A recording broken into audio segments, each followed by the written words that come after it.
ইলিশ মাছ আমার অনেক পছন্দের একটা মাছ।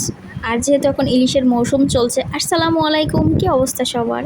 আজকে আপনাদের সঙ্গে একটা সুন্দর ভিডিও শেয়ার করছি। ভিডিওটা প্রথম থেকে শেষ পর্যন্ত দেখতে থাকুন। তো আজকে হৃদয় একটা বড় ইলিশ মাছ নিয়ে আসছে, ওই 1.5 কেজির উপরে মাছটা, একদম ডিমে ভরপুর। ভিডিওতে মাছটা বোঝা যাচ্ছে না, ছোট দেখাচ্ছে, মাছটা অনেক বড় ছিল, 1.5 কেজির উপরে, 2 কেজির কাছাকাছি। তো এই তো আমি মাছটা কেটে নিয়েছি সুন্দর করে, দেখতে পারছেন একদম ডিমে পুরা ভরা।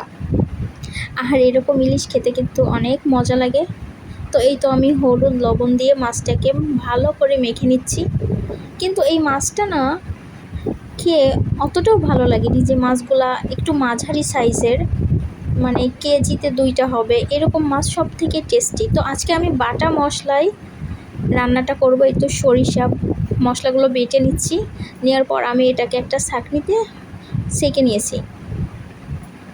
তো এবার চুলাতে তেলের মধ্যে আমি এই মশলাগুলো দিয়ে দিলাম।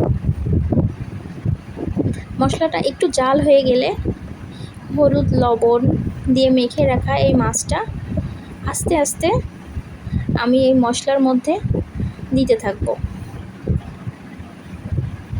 তারপর মাছটাকে একটু জাল করে নিব, তারপর পানি দিব, আর একটু কাঁচামরিচ, একটু না কয়েকটা কাঁচামরিচ দিয়ে নিয়েছি, হালকা জাল করব। দেখতে পাচ্ছেন ইলিশ মাছ রান্না করতে কিন্তু বেশি সময় লাগে না, অল্পতেই হয়ে যায়। আর এই তো কালারটাও চলে আসছে আস্তে আস্তে।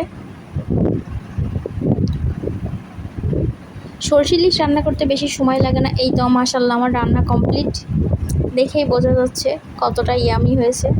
তবে হ্যাঁ, বড় মাছের থেকে মাঝারি ধরনের যে মাছগুলো, এই মাছে বেশি স্বাদ।